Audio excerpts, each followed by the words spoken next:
Welcome back to the 99th episode of the BatChums podcast. I'm Drew Leiter, and joining me tonight is my co-host, the man, the myth, the new legend, Mike Gordon. I'm sorry. I cannot hit a high C. That was probably a low Z. So, you can't hit a high C, but can you hit some tang? I can't yeah. I can't I can't I don't have the octave range that Siren does. So that's okay because I don't need it. But that's about that's about the extent of my abilities there. All right, so this is Batman Season 3, Episode 3, The Wail of the Siren. Episode aired Thursday, September 28th, 1967, directed by George Wagner with two G's Two G's. and Stanley Ralph Ross. Two capital G's. I want Or to get the I director said and Stanley Ralph Ross, but I forgot to say written by Stanley Ralph Ross. of course, of course. I've got a little note about Wagner with two G's, two capital G's, in a little bit, but I just wanted to also point out. I mean, we've talked about Stanley Ralph Ross a lot because he's written a lot, mainly Catwoman stories. But I do want to point out, especially since here's another one, that he also is quite frequently the writer of some of the most original characters, villains that we've had on the show. He was the one who wrote the first appearance of the Archer, Egghead, Shame, and now Siren, to name but a few. But so he's had a pretty decent track record with creating new characters. And as it happens, he already was familiar with the star of this one, the guest villainess, which was played by Dame Joan Collins, because he had collaborated on a musical with her husband Anthony Newley in the past. So they knew each other pretty well, and yeah, I think I don't I don't know how long uh, Collins stayed married to Newley, but they were married when Stanley Ralph Ross was working with them, so he was familiar with them. And my understanding is he wrote this role specifically for her. And I don't think that happened a lot. I think most of the time they wrote the episodes and then cast the villains in the roles.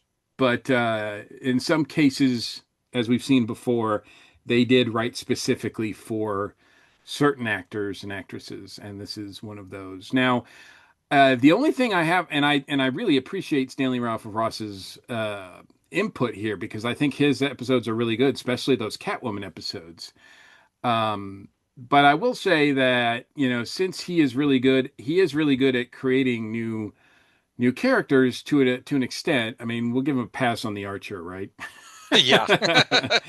But I wish he would use like already in the comics, DC had created so many villains for Batman already. And I wish we'd gotten to see more of those. Like instead of Shame or the Archer, we could have gotten Scarecrow.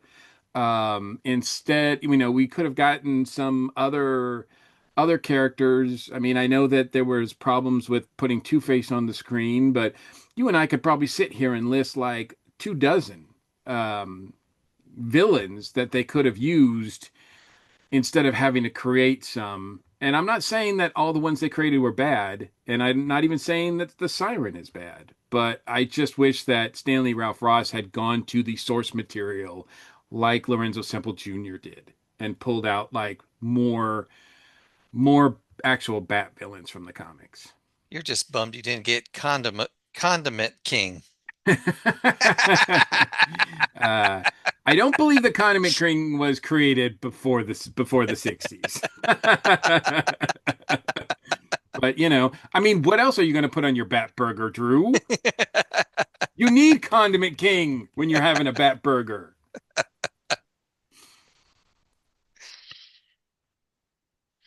It is a glorious morning in Gotham City, but in Commissioner Gordon's office, the siren readies a nasty scheme. No man can resist the stunning note of her voice, 2 octaves above high C. The siren takes control of Commissioner Gordon. She wants him to call Batman and have a meet in a neutral place. So we jump right to the last scene from the previous episode, which wasn't exactly, one of the cliffhangers that we're used to, but it was well enough connected that because the one prior to that they did with the Riddler was kind of vague and it really wasn't like quite the cliffhanger-ish. It didn't feel quite cliffhanger-ish enough. It just was a lead in, which was kind of nice. But this one is a direct, like, here we are. We left Siren in Commissioner Gordon's office, and now we're picking up where that left off. And of course, now I have to talk about Siren, who also goes by the name Lorelei Cersei, and she was a character that was created for the show, as I mentioned, by Stanley Ralph Ross. Now, those DC people out there, like Drew, have heard the name Siren and Cersei before in DC Comics. Now, outside of DC Comics, they're both Greek. They both have roots in Greek mythology, particularly around the Homer's Odyssey story, which is one of my favorite stories as well. So it must be one of Stanley Ralph Ross's inspirations for this as well. Circe is a powerful Greek goddess of magic, sorcery, and herbs.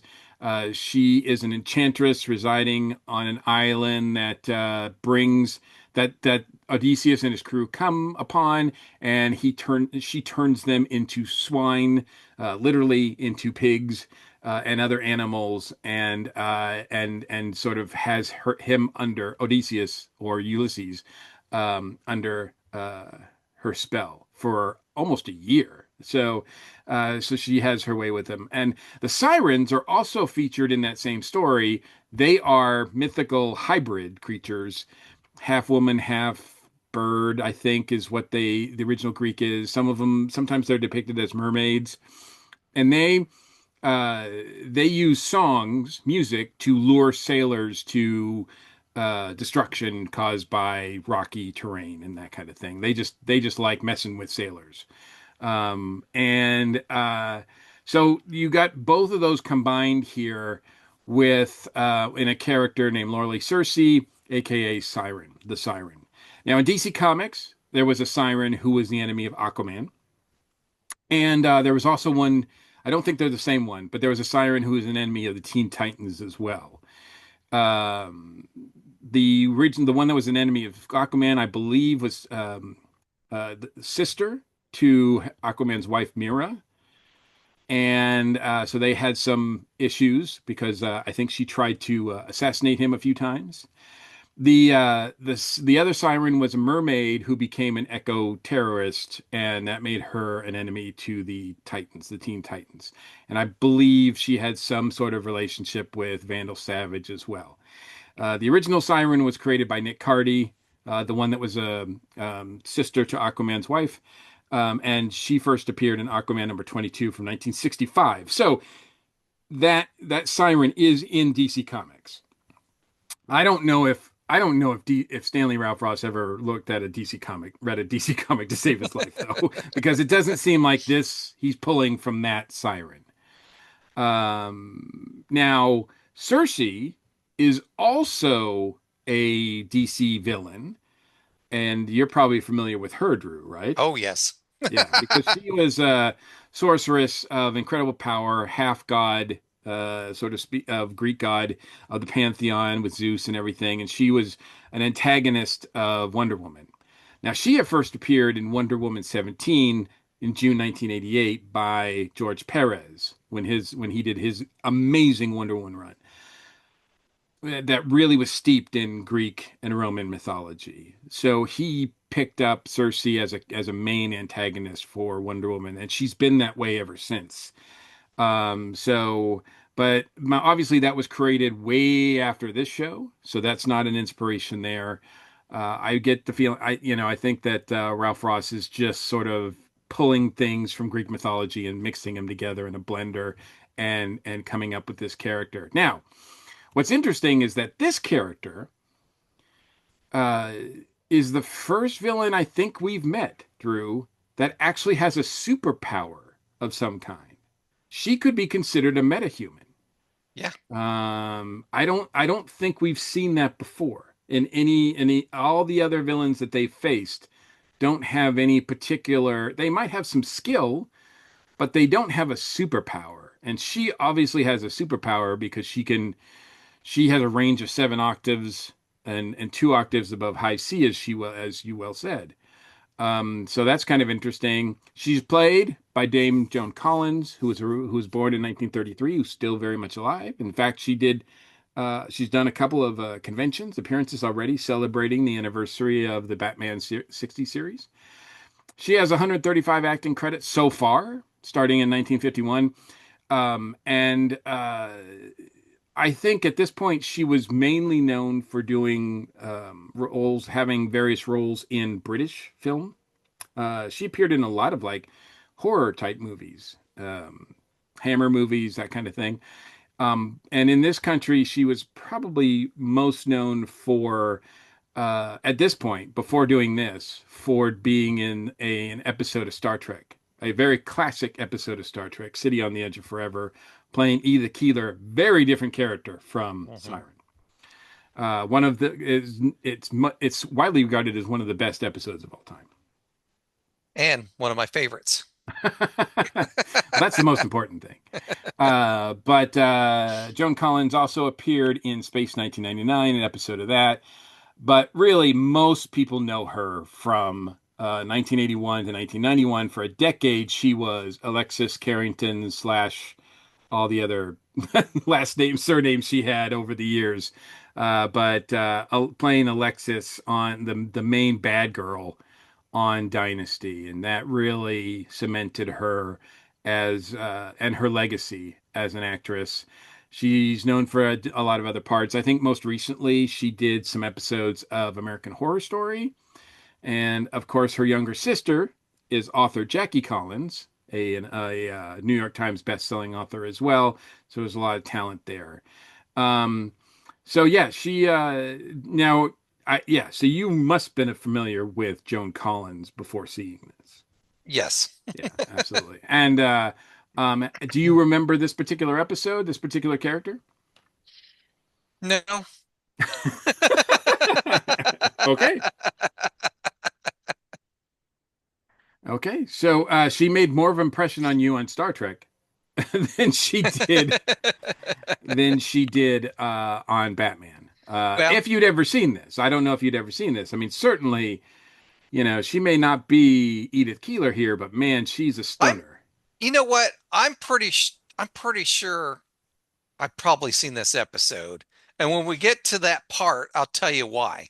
Okay. All right. All right. But she definitely in the last episode we saw her when she pops up and the Riddler to help out the Riddler. I mean, she is she steals the room, which is not easy to do when Frank Gorshin is chewing scenery as he is, right? It's hard Well, to look at something else. I think it was a good idea of them to introduce her in the Riddler's episode because by the time we got to the end where she takes control of Commissioner Gordon, we're familiar with who she is and what she can do. Yeah. Interestingly enough, my understanding is that they shot the episode The Wail of the Siren first. Huh. So they already knew that she was going to be there and they wanted something to lead up to her. And so she pops in that. Now, in case all those people are wondering, Joan Collins can indeed sing, although she's done so many times in many roles that she had, but her vocal range, uh, as good as it is not nearly as wide as Cersei's is said to be. or Sirens is supposed to be. So, although it would explain how she was able to convince Captain James T. Kirk to almost change time for her in an episode, and also it would explain why she was able to do a lot of evil things that she did on the show Dynasty, as well as many other roles she had. So, but she's one of my favorites. I do always find her interesting to watch, and very interesting to see here. So, uh, and yeah, so and unfortunately, she has got her hand her yeah she has a superpower, as I mentioned, but it's the same power, quote unquote, that Marcia Queen of Diamonds had, but Marcia needed a elixir, a mixture, um, by her aunt Hilda to get men to do what she wanted. Siren doesn't need that. She can just belt out a squeal, a wail, so to speak, and she gets men to do whatever she wants. And as we know previously, it doesn't work on women. No, it's kind of the power is kind of similar to Black Canary's, but Black Canary cannot control people. She just blares out Yes. her Yeah, scream. interesting callback there too. Yeah, I like that reference as well. And Black Canary, I believe, was around when this show was made. So I don't know if Stanley Ralph Ross was pulling from different comic characters to form this one, or if it just was coincidence. Because like I said, I don't know. I like Stanley Ralph Ross's work, but I never got the feeling that he really spent much time with the source material. Yeah, I have a feeling he didn't. But I still love it. Commissioner Gordon suggests his daughter's apartment. The Batmobile will be parked in the underground garage of her apartment building. That's At okay. Wayne Manor and Bruce's study, Dick questions meeting at Barbara Gordon's apartment. Bruce replies it is not to reason why. They are duly deputized minions of the law. Commissioner Gordon is their immediate superior, and good crime fighters always obey orders. To the bat poles. You know, it's interesting that he phrases it that way because we've never really heard it explained quite like that before. We do know that they're deputized agents from the law, but the way he talks about Commissioner Gordon being their boss is not something that I don't think we've ever heard them refer to him that way. No, and they don't act like that either. You can tell me Commissioner Gordon's your boss, but I'm not going to believe it. uh, I think we can all relate to having bosses that may not know what they're talking about all the time. Or most of the time. Most of the time, yeah, maybe, sure. But again, we're moving fast. We're not.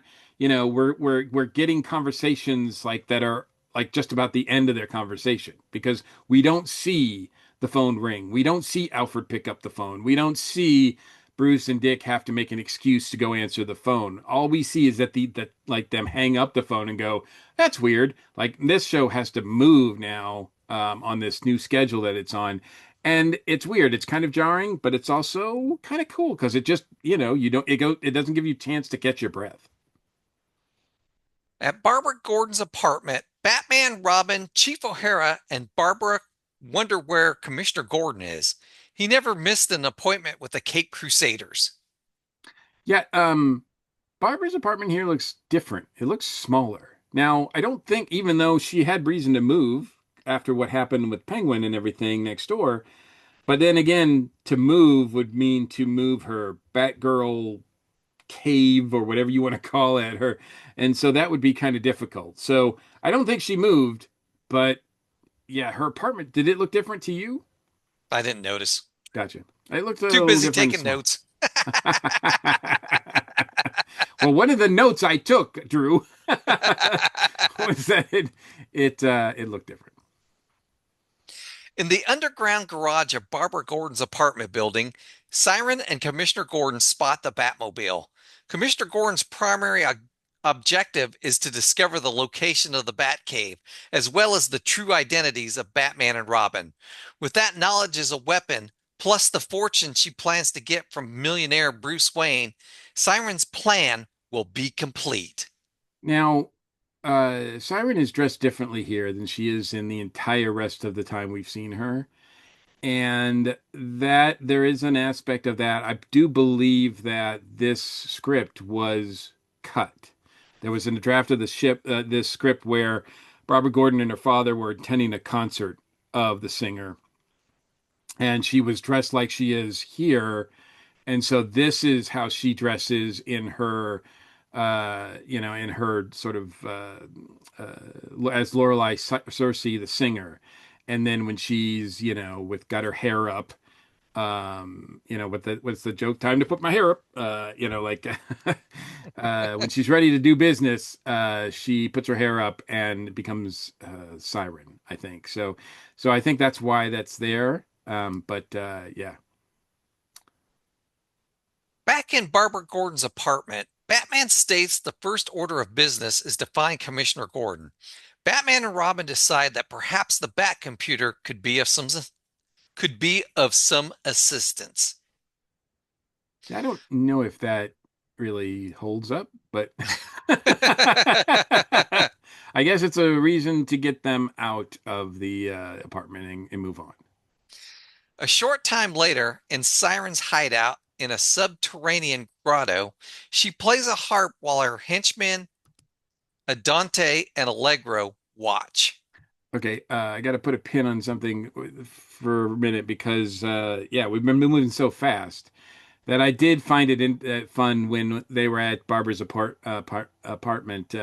She offers them a soda, and he's like, Batman's like, no, because that would be too relaxing. I'm like, I don't know if I'd call a soda relaxing, but I did think that was funny. And yes, while we're talking about it, the henchmen. So we've got two guys, Andante and Allegro. They are named Allegro, Andante and Allegro because those are musical terms meaning to perform in a quick and lively way and to perform in a moderately slow manner. Andante is played by Cliff Osmond, who was around from 1937 to 2012. He has 93 acting credits. He was in Twilight Zone. He was featured in that Alexander the Great pilot that I talked about a while back with Adam West. So he and Adam West are familiar with each other.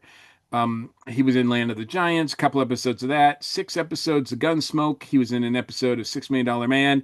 He was in, you like this, Drew? He also had an appearance in The Apple Dumpling Gang Rides Again, 1979. And he actually had a role in Knight Rider, an episode of Knight Rider in 1987. Allegro, on the other hand, this guy, Mike Mazurki, he is, as far as character actors go, I think he is like an outstanding example of a guy who's in a lot of things that you probably don't pay attention to, but man, when you look at all of his credits and look at his career, it's amazing. I mean, he has 175 acting credits starting in 1934, and he always delivers the goods. He was in a lot of noirish movies, some of the best noir movies in the 40s, Murder My Sweet, 1944, Nightmare Alley, 1947, one of my favorite noirs of all time, Night in the City, 1950. He was in the Dick Tracy movie, 1945. He was in Some Like It Hot, 1959. He was in A Mad, Mad, Mad, Mad World, 1963. He's in an episode of The Munsters. He was in Land of the Giants as well, because he switched over to TV. But he did make an appearance later in life. One of his last roles was in the movie Dick Tracy from 1990. So he was in the one of the first movies of Dick Tracy, 1945, and he was in, well, as of right now, the last movie, the last time Dick Tracy was put on screen in 1990. He was usually playing big, hulky henchman type guys, but he was always like, I mean, literally and figuratively, he was a solid actor that really stands out. And I was surprised to see him here. I didn't remember him being in here. There is another henchman, which is not named, that we don't see here, but I think we do see later on, especially in the fight, who has 279 acting and stunt credits to his name. His name is Glenn R. Wilder. He was around from 1933 to 2017. He was in Spartacus. from 1960. He appeared in this episode, and he will appear in another episode this season of Batman. He was in an episode of Green Hornet. He was in Logan's Run, Buck Rogers in the 25th Century from 1979. He was in an episode of Dynasty, one episode of Dynasty. So he's got experience, presumably, with Dame Joan Collins. He was in 4 episodes of The Greatest American Hero. He was in Tron, The Terminator, Lethal Weapon. He's in a Star Trek Next Generation episode called Code of Honor with Klingons in it, which is a pretty good one. I think Remember I that remember. one? Yeah, that's a good one. Die Hard. He made appearances in the Superboy series from 1988 to 1992.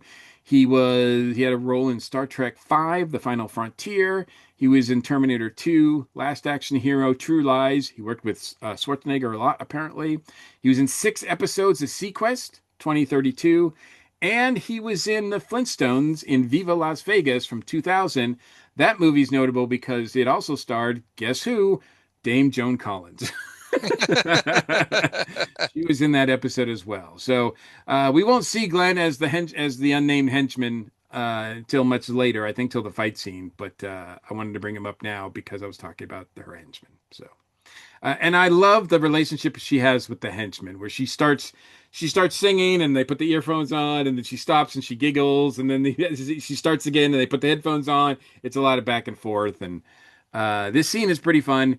Again, we see that the lack of budget has caused the set decorators, the set designers, and the art direction to be really, really creative.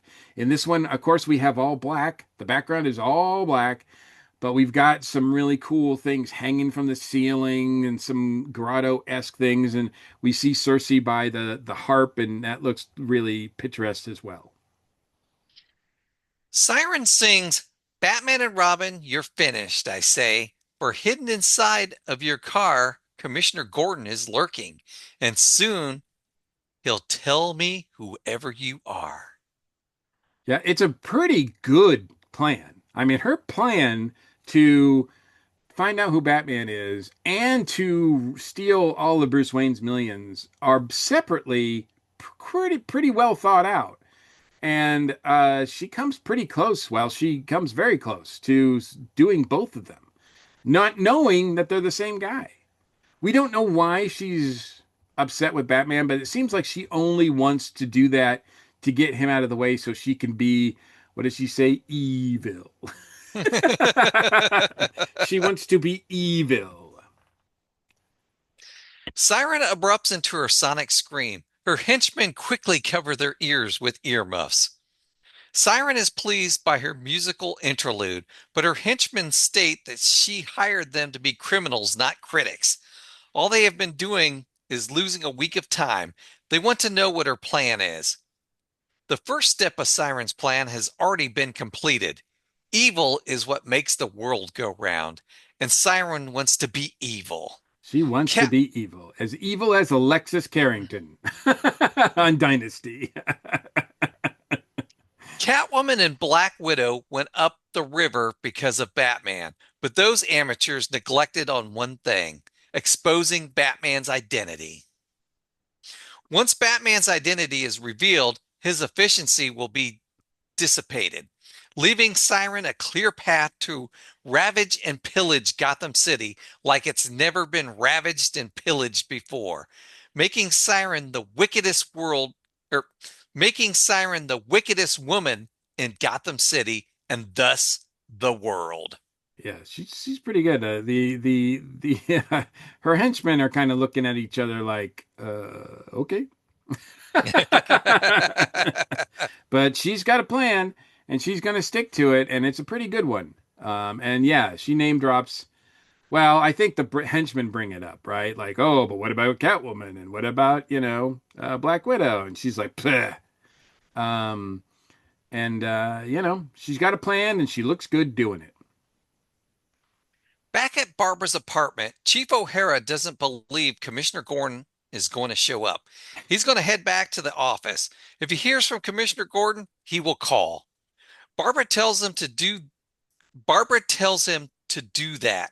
Even if she is out, she'll get the message. She has a machine that answers in your own voice and then replays the messages. This must have been new at the time, huh? Yeah, kind of. I mean, it wasn't something that the average person had access to. So, answering machines weren't brand new in 66, 67, 68, but you couldn't, like, the normal person couldn't afford one. So, so you're like, yeah, so, O'Hara's not going to be able to afford one on his salary, so he's just like, oh, you got one of them gizmos. I'm wondering how Barbara can afford it on her librarian salary. Well, that's another question, for to be sure. But it is, I do love the interplay too. The way Yvonne Craig sort of mimics O'Hara's accent when she talks back to him is just delightful as well. She's a great addition to this show. Barbara states that at least it won't be answering in Lorelei Cersei's voice, or all the windows would be broken. She's the world's famous chant. Chartreuse. Thank you, chanteuse with a range of 7 octaves. When she sings her highest note, only hunting dogs can hear it. Allegedly. Chief O'Hara comments, "Let's hope her father doesn't run into her, but he's just spoofing." Chief O'Hara is sure that he will show up. After Chief O'Hara leaves, Barbara asks her bird Charlie if she is jumping to the world's biggest conclusion. Could her father have run into Lorelei Cersei, a temptress, a siren who lives in a grotto? Yeah. And to your point, she's actually talking to a canary, not a black canary, but a canary about a, a it. yellow canary. So a little bit of bat logic leap here that she makes. One has to think that maybe in the original script there was more to tie this sort of plot together so that she wouldn't sort of come out of so this wouldn't come out of nowhere, and she was just kind of making up for it in the when they filmed it to sort of make up for all that. But it's fine. It's fine. It's just one of those things. It's kind of like, whoa, that's okay. That's a pretty big bat leap. What's on Barbara's mind, Charlie? She's about to go into action as the she's about to go into action as that dominoed dare doll Batgirl. Batgirl dashes across her apartment in a flash, presses a button under her vanity where the wall rotates into a secret Batgirl nook where Barbara Gordon makes her dazzling transformation into Batgirl. Now, Entering while all this is happening, Yes. we This is what I remembered. You remember me talk, I think it was last week I was talking about this. last week we were Song talking about had the the Batgirl theme. lyrics. Yeah, And that's why I remember hearing the lyrics. They played it here in this episode. absolutely. It was. I think we spoke too soon because in the last episode when we were talking about the Batgirl theme song having lyrics, I didn't know if they actually aired it as part of an episode. And here we go, the next episode, bam, there it is. But yeah, this is the Batgirl theme song, complete with lyrics.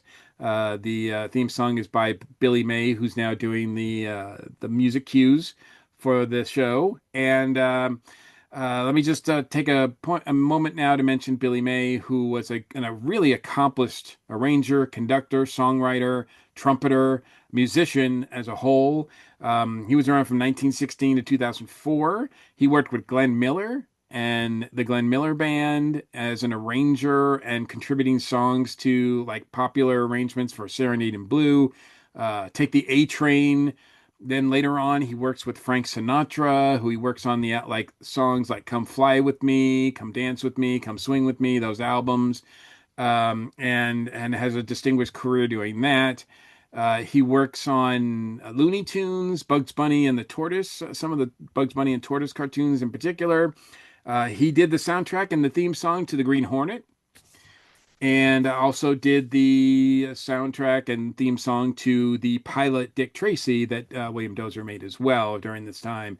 Now, the Green Hornet soundtrack and theme song was released as a single and as an album, so you can buy that. Although good luck finding it because it's pretty rare, and I think if you find it in good shape, it's pretty expensive. But as far as I could tell, his Batman music is not officially released in any format. So you cannot get this Batgirl theme in particular recorded on any. It's not streaming. It's not released. I mean, you can get unofficial copies of it, sure, on YouTube and whatnot, but it's never been officially released, which to me was kind of a head scratcher because with all the Bat merchandise going on, and certainly the different versions of the Batman theme that was just so predominant in during this time period in the 60s. I'm very surprised that no one else, like no one thought, let's put the single out for the Batgirl theme just to see what it does. You're going to sell some copies. It's like printing money, you would think, but they never did. Now, granted, it's not the best. I mean, like the theme song with the lyrics are kind of ridiculous, but I do think the theme song is kind of nice. And I do think Billy May's music is overall pretty nice. His arrangement for the Batman show is pretty solid. It's a lot different than what we got from Nelson Riddle, but I still think it works. And I wish, I mean, I've said before that I wish Nelson Riddle's more of his music cues were released so that we could hear them just to hear them as a soundtrack in some kind of format. And now I'm wishing that they did the same thing with Billy May. But I don't. It's one of those things that I'd buy it, Drew. I don't know, and I think most Bat fans would. And I don't know why they've never released them because it seems like it would be worth the effort, whatever that would be. They would get money out of it, I would think, because people like you and me and many of our listeners, watchers, viewers, many other people who love this show would want that too. So, I mean, you put Batman on something and it sells, right? Yep. So, so yeah, it is kind of weird that it's never been released. So maybe someday. I can tell you this, the her theme song stuck in my head because I remembered it from when I was little. So entering her secret Batgirl lair, Batgirl presses another button, revealing the entrance to the freight elevator containing her Batgirl cycle. Batgirl exits the freighter, Batgirl exits the freight elevator through a secret brick door into the alley.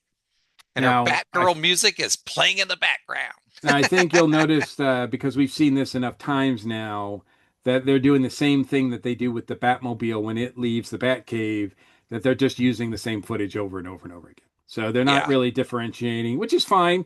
Back then, every episode was somebody's first, so you couldn't, why spend the money? It looks pretty cool, so I don't have a problem with that. But I've noticed that it's already happening with her that they're showing the same footage. Which is fine. My understanding is that when she went to shoot that, like I said, I think before, she is an accomplished motorcyclist, so she can handle a bike. So she did a lot of that riding herself. It's not a stunt woman. It's actually her in a lot of those shots, and in particular, it's her when she's bursting out of the wall. In fact, I think she says she wrote in her book the first time that they tried to do it, the wall didn't budge. So she almost like ran right into it. And even though it was some sort of error on the crew's part that the wall didn't budge, she kind of got laughed at because people thought she was too afraid to do it. And she's like, I'm not afraid to do it. Just make sure it moves. Like I don't want to go through the wall. And then the next time it happened, the wall came down as it was supposed to. She rode down on it and it looked cool. They got it. And then we see it every episode now. Batman and Robin return to the Batcave. They check with the Bat computer, but it doesn't understand the question about Commissioner Gordon. Robin points out a light that he's never seen flashing before. Batman states it is the bat resistant signal. Batman realizes that the Bat computer doesn't understand their question about Commissioner Gordon because he stands for law and order. The Bat computer is programmed to deal with only criminals. I Okay. mean, okay. But yeah, I mean, I think you got to get that checked out. Batman, I think that's a bug, not a feature. Holy one track Bat computer. Robin guesses they'll have to figure this one out themselves. Darn it. And this thing's moving so fast. It's like, but yeah, we wasted time with the Bat computer. So Alfred enters the Batcave via the elevator. He informs Batman and Robin that he has milk and sandwiches ready for them in the study. In the meantime, he has a little dusting to do in the Batcave. he comes down in the elevator. We don't see that very often, but they make a point No. to show us that this time. And I'm like, oh, we haven't seen that a lot of times before. We've seen Batman and Robin go up and down the poles a lot, but which they go up, they go up the poles. I think they go up the poles like in the first little bit of this one and all that. And so yeah, they are constantly doing that and showing that footage, but we don't see Alfred using the elevator too much.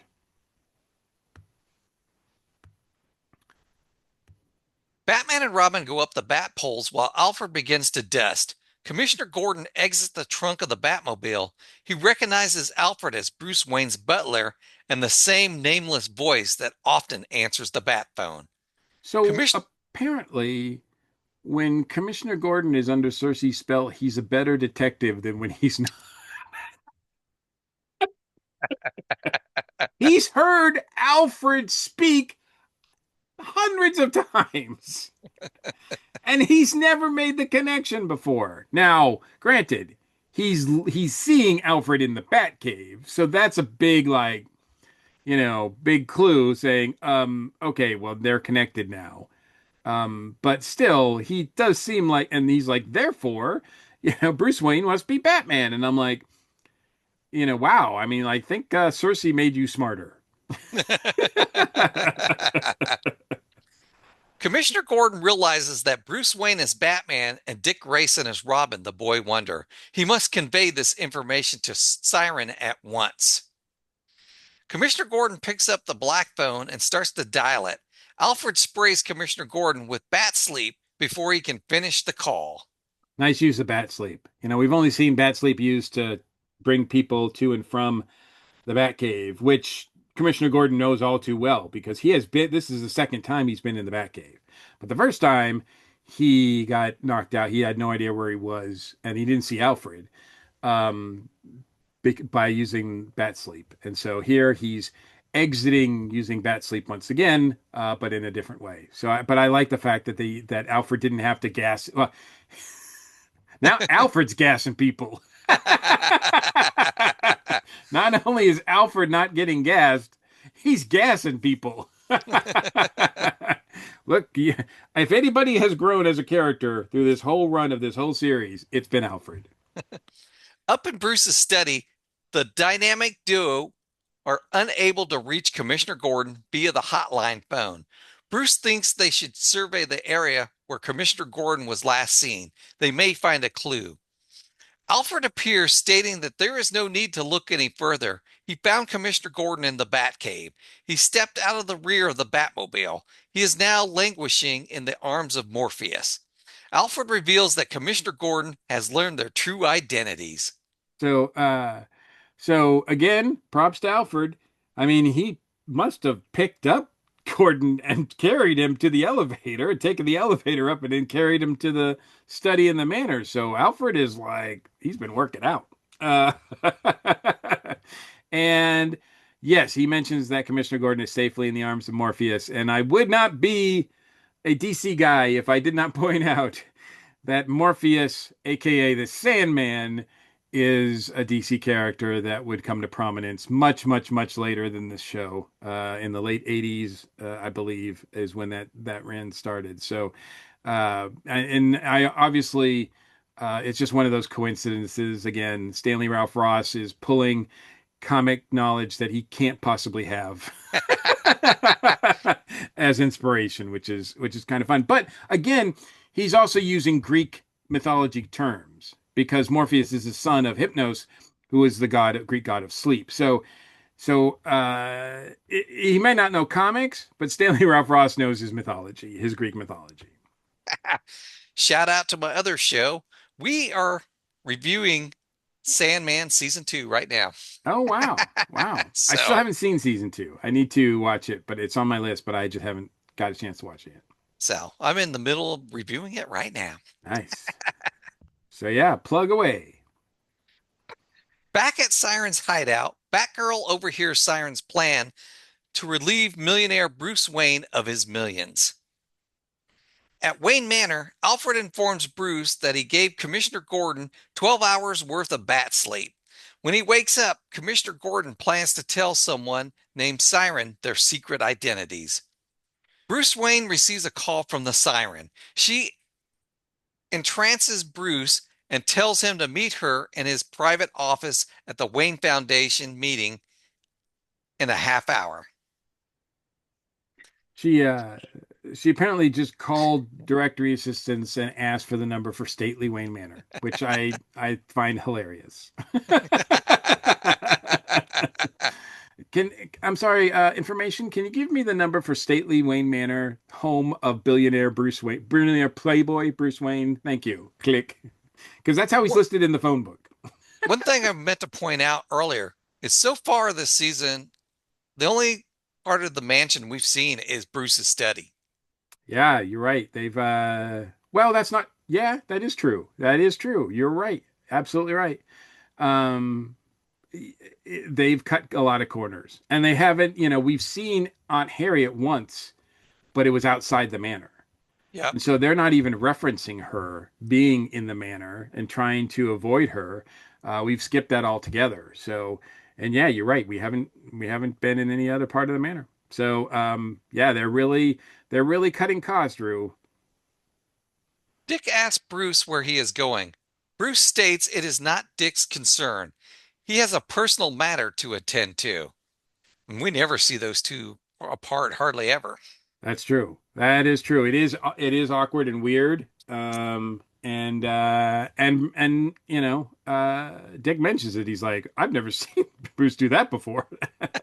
But but yeah, and Adam again is great. He's on the phone doing his Bruce Wayne bit, and then suddenly he goes under her spell. When we've seen Batman and Adam West under spells before, and he's really fun when he does it. And he just kind of walks out like a zombie.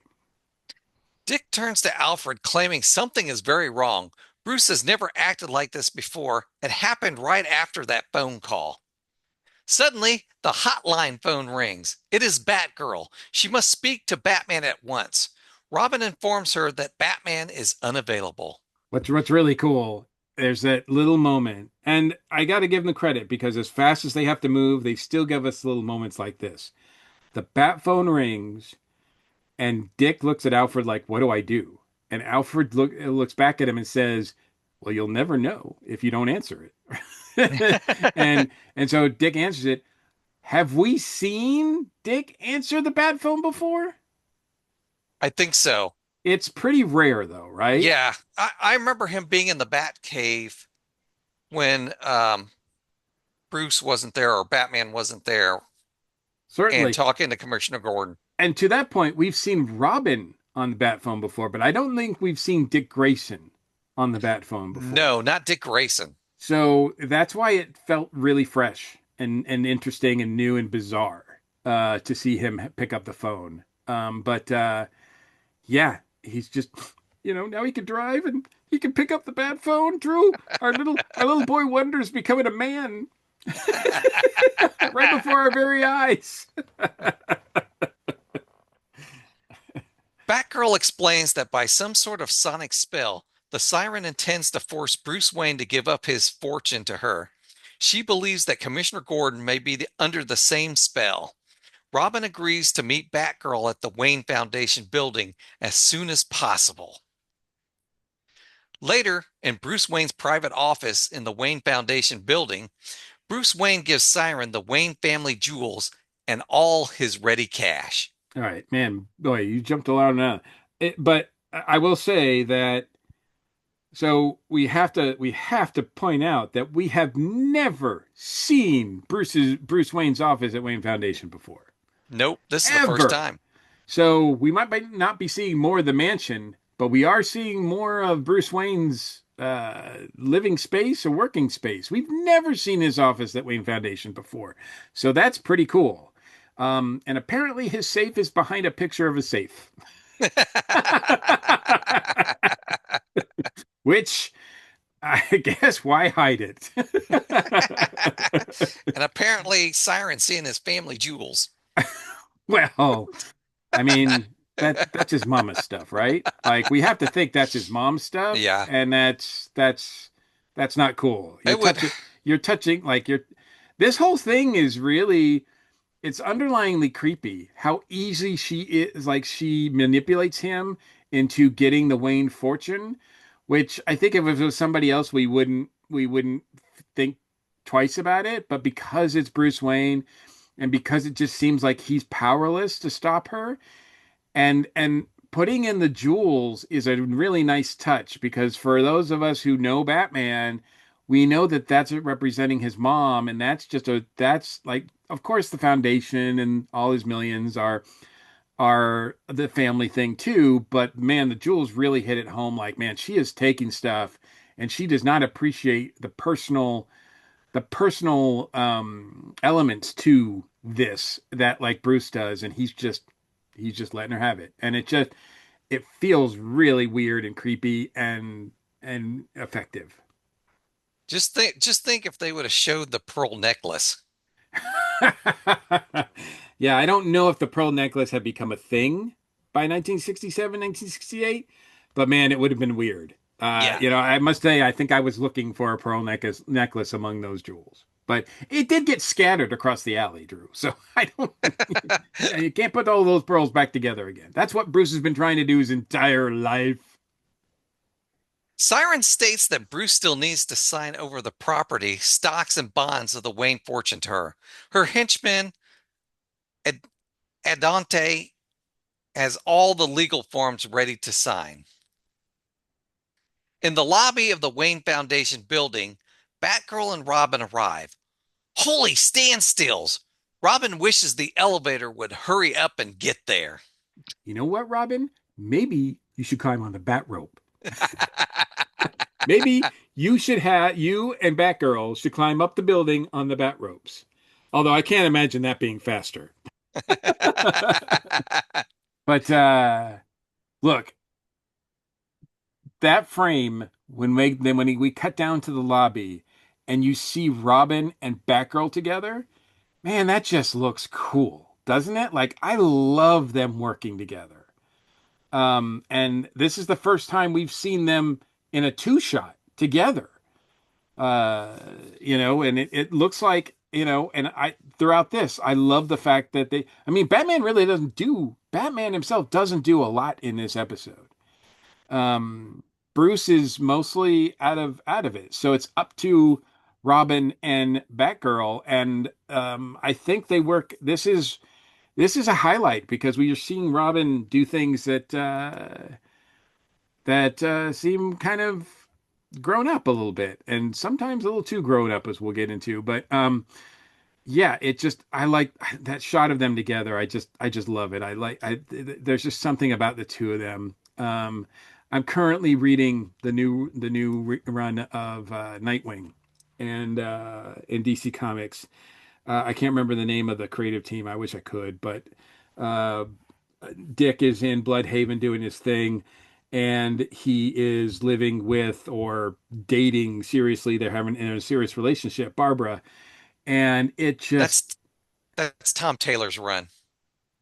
no, it's not Tom Taylor. It's not Taylor's run? It's no, Oh, it's the newest one. It's the I'll have to I will get the you skinny must on be you must be ahead of me then. it. um So yeah, it's been but it's just nice seeing them together. They're like one of my favorite comic couples. Yeah, I love them too. And they started dating back in Tom Taylor's run. Oh, again, I mean they've been off again on again, right? Yeah, So but yeah, the newest run I'll get it in a minute, but yeah, go ahead. yeah. I know we're not that far into the newest run. I'm Tom Taylor's run is fresh in my mind with when he was up against the villain Heartless. So but Gotcha. I don't Yeah, I think we've haven't. gotten. I'm not familiar with that. I've just been reading it since the new team, since All In started. Okay. Which the team on that is made up of. I think the main. It's been various different um, uh, different artists that have been working with the writer, but the writer is Dan Waters. Dan Dan Waters. Waters Okay. is the writer, and for the most part, most of the ones I've been reading, it's Dexter Soy is the artist. Francesco Francavilla has drawn a couple of them as well, some of the issues as well. So, and I just read the first two trades. So so those would be collecting like the most recent couple years, I think. So, because I think the first one was published in last year in 2025. So this is, yeah, since All In started. Yeah, and I know we're still reviewing some of 2025's issues of Nightwing. Actually, I think we have most of the year on Nightwing. I know we're going to be reviewing Nightwing really soon. So, That's cool. That's cool. I think, yeah, this run has been pretty fun. I'm looking forward to reading like there's an I know we're going off on a weird tangent, but there's been an overarching story that is still even in the first two trades is feels like it's just beginning.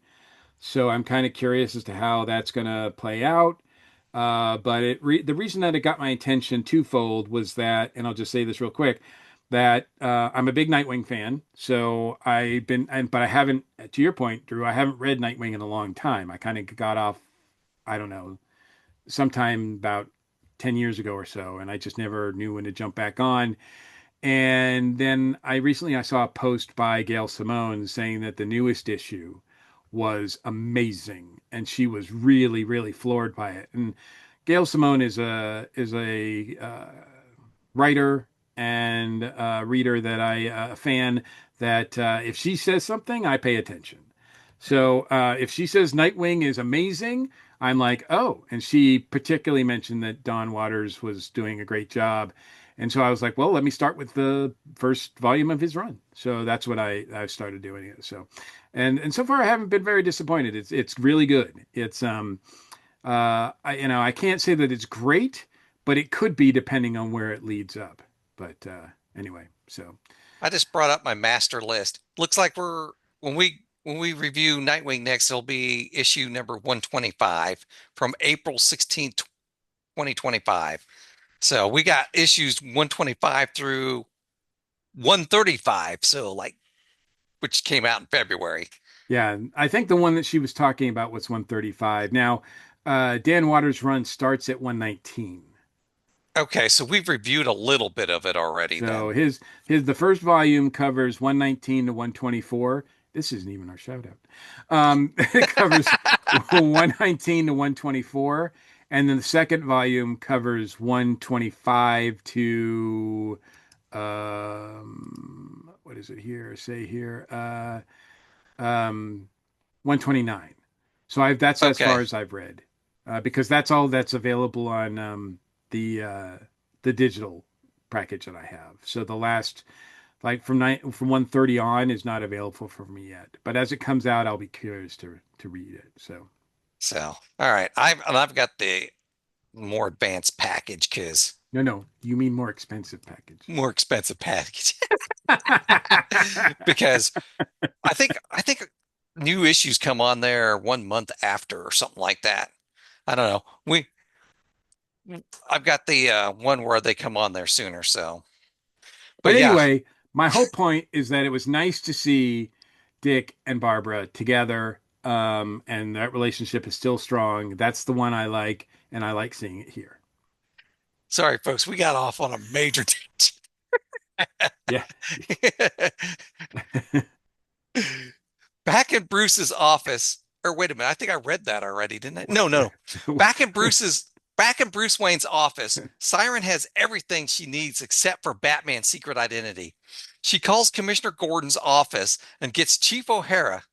Siren puts Chief O'Hara under her spell and tells him to jump in Gotham Park Lake. Yeah, I like the fact that every time she mentions Batman, Bruce goes, Batman, like he's Yeah. about to reveal something, and then something happens and she cuts him off or whatever. And it's like, she's so close. She doesn't even know. Batgirl and Robin appear. Batgirl exclaims that she heard that phone call. Siren is sending an innocent man to drown himself. Siren tries using her sonic trance on Batgirl and Batboy, but it doesn't work on girls. Robin is wearing bat earplugs that screen out any sound above 14,000 decibels. Siren claims she It's a bit owns the extreme, by the way. Like nobody can. I don't know if that noise can even register anywhere. That's just like the Stanley Ralph Ross does not know decibels and octaves and the difference or anything. So like he keeps mixing them up and using them willy-nilly, and or it could be that the actors are doing it too. I don't know. But in any case, yeah, if you're a musician or anybody who's interested in sound, you're probably, as people are talking about this stuff, you're probably just banging your head going, this makes no sense. But you know what? I didn't notice because I'm not an expert in that stuff, so it all is good to me. It's all Greek to me. Siren claims she owns the building and orders both Batgirl and Robin off the premises. This is private property and they can't come in here without a warrant. Holy Fourth Amendment! Holy Fourth Amendment! Batgirl and Robin leave. Holy Fourth Amendment. That doesn't make any sense either. No, it doesn't. But she has them here with a bit of legalese because they are deputized. Well, Batgirl, we don't know, but Robin is a deputy of the law, so he has to obey the law here, and so he has to back off, and he knows to do so. He doesn't just he doesn't just go after him. Despite that, he backs off, although he leaves a little something behind. I don't think Batgirl's deputized. She's a rebel. On a rebel bike. Now that he is penniless, Siren orders Bruce Wayne to leap off the roof. In a nearby broom closet, Robin and Batgirl listen from a bugging device that Robin planted before they left. They learn that Siren is going to force Bruce Wayne to jump off the roof. Bat Batgirl and Robin make it to the roof just in time. Robin grabs the rope from the flagpole and swings across to save Bruce right before he steps off the roof, which is kind So of a cool scene. it is a cool scene. There's a cool moment before that though, where they're in the broom closet, and I don't know what floor the broom closet is on, but they're going to get to the roof by the stairs because Robin goes right for the stairs, and Batgirl's like, "We're going to take the stairs." Again, I think she's waiting for the bat climb, but we don't get it. Like if it was Batman, it'd be a bat climb. But but Robin says we're going to take the stairs. She's like, "We're going to take the stairs," and he looks at her. He goes, "You look fit." Then he goes barefoot up the stairs.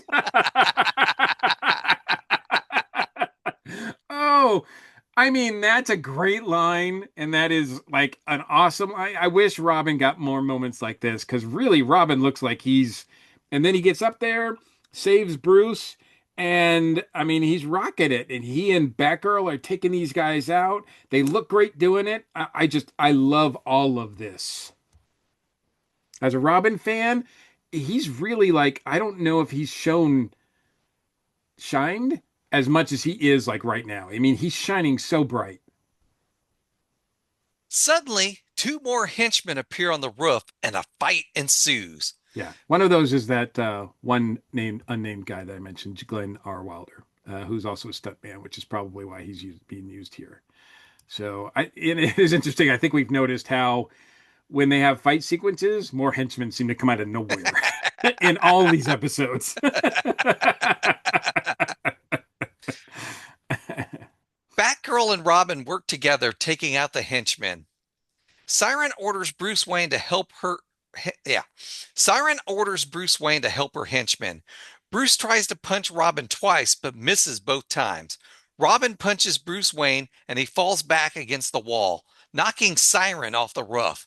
Okay, so Luckily, she so grabs the ledge. so yeah, so Robin decks Bruce Wayne and knocks him out, which I'm like, again, Robin is just on fire here. Like, because we've seen Batman and Robin kind of go up against each other, especially when Batman's been under some sort of sway, like in that Catwoman episode, right? Um, and and Robin doesn't always look so good, but here he just decks him one time and really lays into it. He does apologize. I'm sorry, Mr. Wayne. Pow! But I don't. I by think there's a taking lot of like pent up hostility there that he was just trying to get out of his system. but by knocking him out, Bruce can't jump off the roof. Well, that's true. That's true. And yeah, again, and then yes, he just happens to knock off Siren, and she is hanging by her fingernails. Siren shouts for help. Robin asks why he should. She was willing to let Bruce Wayne leap. Siren wants to talk about it after Robin pulls her to safety. Before he will pull her up, Robin demands that she sing an antidote note. Siren states that that is 3 octaves above high C. Nobody has done that before. Her voice could be gone. Siren agrees and loses her voice, bringing back Bruce Wayne. She says, she says, nobody's done that before. I lose my voice. I'd rather die. And then Robin just kind of lets go. And I'm like, damn, Dick. Like, I'm like, this is dark Dick, right? This is this is Red Hood. This is Jason Todd. Like, if Bruce slash Batman were around, he would never do this, and he would never allow Robin to hold someone hostage because they were hanging from something. Like, this is pretty dark. Did you feel it too? Yeah. I mean, like Robin's just like, why should I save you? Like he says that to her, right to her face. Why should I save you? And I'm just like, damn, like, yeah. Dick's just showing here that he's got a darkness that we have not been exposed to before. Well, maybe a couple times. I think there's one time in a Riddler episode from the second season, the one without Frank Gorshin, where Robin gets kicked in the shin and he's gonna lash out an anagram and Batman has to hold him back. So there are times when Batman has to reprimand Robin or apologize for his outspokenness, like why don't we just punch him? And you know, but we've never seen him do this to this extreme where he's literally got her life in his hands and he is playing with it unless she agrees to do what he wants. And that's, whew, that is dark. That is dark, but I'm here for it, Drew. I'm here for it. I got to tell you, I'm here for it because giving Robin, Dick Grayson, Burt Ward something to do like that has just, he doesn't fail. He still is manages to do it and in a way that I don't know if we'll see more of it as the season goes. I was worried with Batgirl coming in that Robin would be short-shifted, especially with Alfred seeming to be moving to a higher uh, plateau of character arcs that he's going through. Because we actually have seen him knock out some opponents and get involved more. So I'm like, well, where does that leave Robin? But we see that Robin here might have some negative feelings about that whole thing. I don't think this show's really going to play it out, but the undercurrent is there, and I love it. Back in Commissioner Gordon's office, Batman uses Bat-Awake to wake up Commissioner Gordon. Commissioner Gordon can't remember anything from when he was under the siren spell. Or can he? No, just kidding. I've always thought, at least in the comics, and because he's my guy, he's got the last name Gordon, so I have to go. I have to love my guy Jim, show some love for my guy Jim. I've always thought that Jim either knows or could know, but he restricts himself from doing that because he that would hold him accountable, and he doesn't want to have that information. Like he chooses not to know. It's not that he couldn't know, it's just that he wants plausible deniability. So if asked under oath, he can honestly say, I have no idea who it is. Chief O'Hara enters Commissioner Gordon's office all soaking wet. Batgirl rescued him and then just vanished. Batman states all's well that ends well, particularly now that that millionaire Bruce Wayne's millions have been returned to him, and Siren will be singing her stunning notes from a cage with iron bars. I guess she still got her voice. I guess she was. I guess they didn't make her lose her voice. In the Batcave, Batman is on the hotline phone with Commissioner Gordon. Batman claims that Warden Crichton should find the Siren a model prisoner if she doesn't open her mouth. Suddenly, the Penguin's laugh can be heard. Batman explains that it is their newly developed crime sensor bat indicator. It suggests that Penguin has returned to Gotham City. Else, This is ridiculous, by the yes, it way. is. This is this is like okay, so when the Riddler got on the call and was interfering with the phone lines at the police station in the at the end of the first episode because he was in the next episode. That was one thing. This transition of the siren was much better done, but this just seems this just seems like I'm just gonna like we have a machine that can pick up the Riddler, the Penguin's voice whenever he laughs. I'm like, what is that? Like, yeah, it basically they're doing an ad for next week, and it it it doesn't make much sense. No. Elsewhere, elsewhere, Penguin is with a woman named Lulu, who who who corrects him that her name is Senora Lola Lasagna. She is here to enter her prize-winning horse in the Wayne Foundation handicap. With Will Batman need more than luck with Penguin and Lola? Watch next episode to find out. Yeah, and we'll talk about much more about Ms. Lasagna next week. Because yeah, she's pretty notable. If you do you know who she is? No, Actress wise, you don't know who she is? nope. Wow. Okay. I if I saw her again, maybe, but So I'm going off my memory of watching this a few days ago. So, class will be in session next week.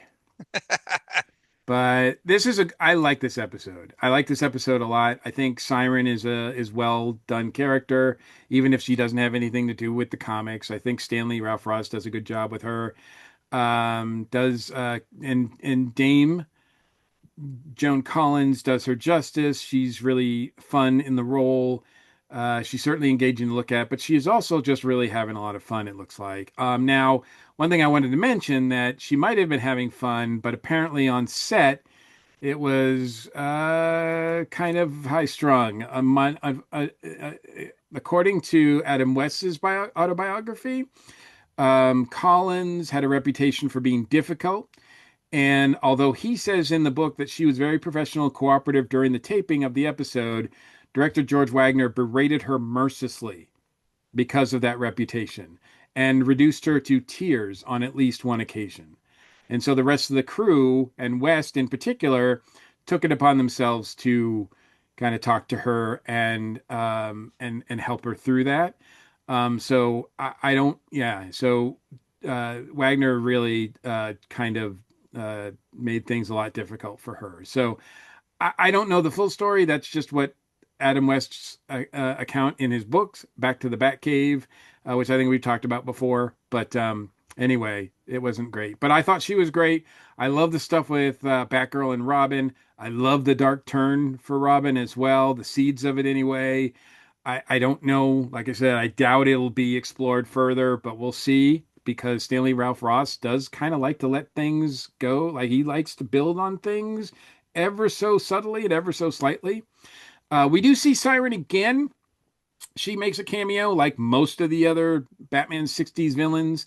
She makes a cameo in the episode Batman of Brave and the Bold, the cartoon Day of the Dark Knight, where she is among the inmates trying to escape from Iron Heights Penitentiary. So she's in that as well.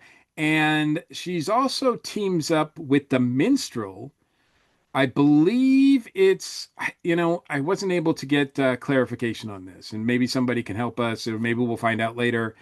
But I believe she's she and the minstrel team up in either one of the animated Batman 66 movies that come out later or one of the comics. So we'll have to pay attention to that and see if that's true. But boy, what a combination those would be. I mean, I'm not a big fan of the minstrel, but add in the siren in there, and that could be a lot of fun.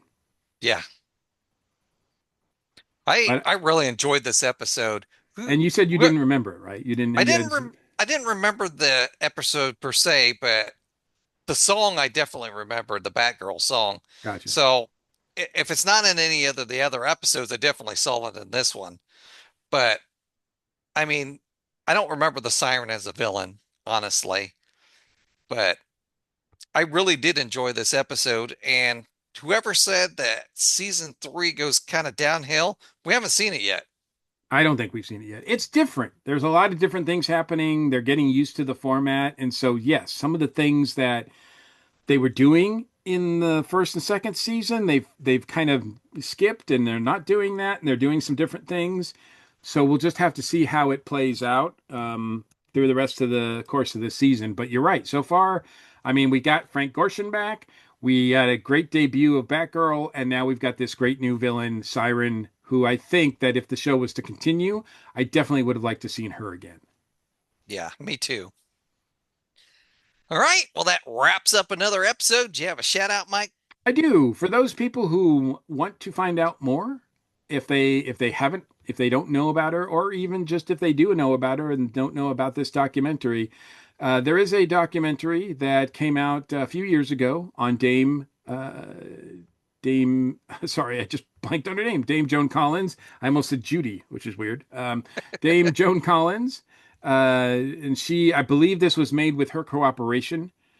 So this is a official documentary. So maybe it doesn't talk about some of the quote bad things about her, sometimes her reputation. But in any case, and to be honest with you, I don't remember if it mentions this show. I think it does, but I'd have to go back and rewatch it. But I would like to do that. And I encourage everybody to check it out. It's called "This Is Joan Collins," and it was made in 2000. It was released in 2022.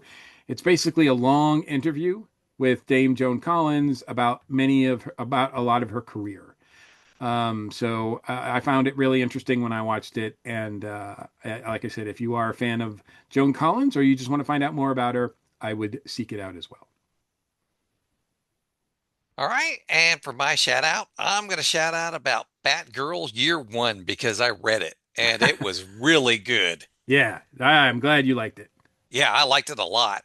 And, you know, watching this episode with the Batgirl and Robin kind of working together and made me think back to the Batgirl Year One miniseries. It was really good. I enjoyed it a lot. So, Yeah, it's on. I know it's available on the DC app.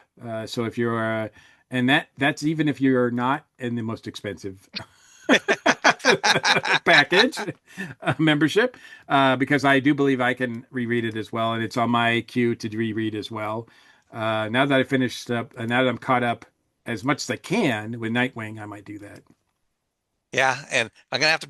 Nightwing's gonna be on my list soon because we're gonna be reviewing it from other podcasts. So, Well, good. I'd be curious to hear what you think about the. I mean, apparently you've already read the new guy, but what you think of the new stuff? and it's been a while since we reviewed Nightwing, so I've kind of forgotten what's going on. All right, if you'd like to comment on anything we've talked about tonight, you can reach us at our feedback line 317-455-8411. Text us, leave us a message, or you can email us at batchumspodcast@gmail.com. You ready to get out of here, Batchum? Bat chums are ready to move out. Atomic batteries to power, turbines to speed. Thanks for joining us, and we'll see you next week. Same bat time, same bat channel. Don't worry. The no business like show business is yet to come.